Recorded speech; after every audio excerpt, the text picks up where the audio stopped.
Hi, you guys. It's MissPhaShunta here. I'm here with the lovely Phaedra Parks. How are you, lovely? I'm great. How are you today? I'm doing awesome. You did such a great job speaking today here at the Detroit Recovery Project. And I would like to know, what does women empowerment mean to you? Well, empowerment means to me in general just to empower, just to pour back into someone, to inspire, to make someone better than what they are, and to encourage. And also, you were just here recently in Flint not too long ago doing great deeds. How did that experience go, and how was that event that you did? It was really awesome. Well, I was here last week marching with Reverend Jesse Jackson and Judge Greg Mathis from actually a church to the Flint Water Tower. And so it's very inspirational to hopefully be a part of a solution and not a problem. But at the same time, it's, just to see this whole tragedy, it's just egregious to me as a mother.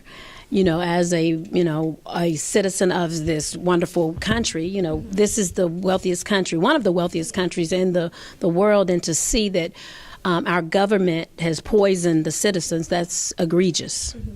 And also, I want to know, what advice would you give to those who are in college and who have many dreams of starting their own business but just don't know where to go? What advice could you give to those who are watching? Well, the best advice is to find a mentor, to never give up, and realize that in order to be a successful business person, you have to sit down first and work for someone. You cannot come out of college and be Donald Trump, and no Donald Trump for president, don't get me wrong, but he's a phenomenal businessman.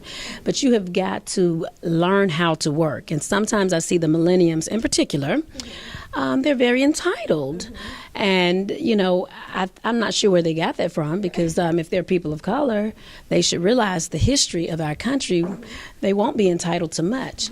But that being said, you really need to learn how to work. And to be a good worker, you need to be willing to be the first person to arrive and the last person to leave. Know every job in whatever field you want to be in.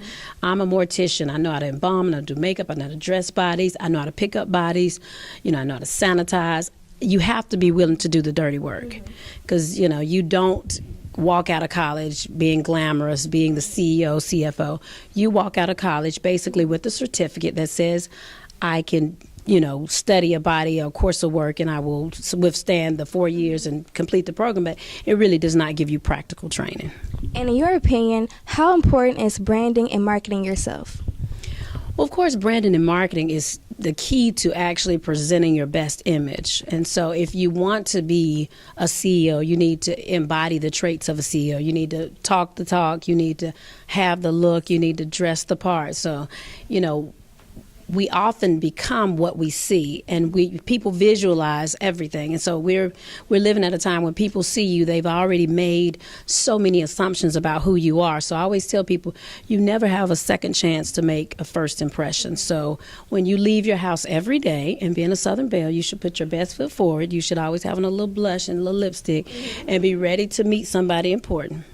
Awesome. And also, how do you manage your kids and business? Because you do such a phenomenal job. Like, I know it can be hectic, so how do you manage everything? You're traveling and just taking care of home. Well, people always talk about balance, and I don't really feel like there's truly ever a balance. I read a book, Sheryl Sandberg's Leaning In, and it talks about work-life integration. And so as a mother, as a businesswoman, as a sister, as a daughter, I know that I can't do everything every day.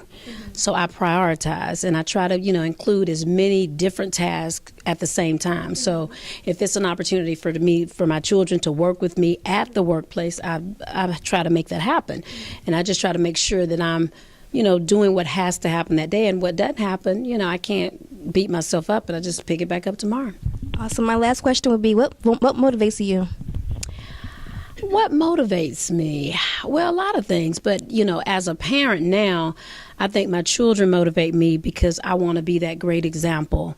And I want to make sure that when they look at me, they see the woman that they want to marry. They see the person they want to be in business with.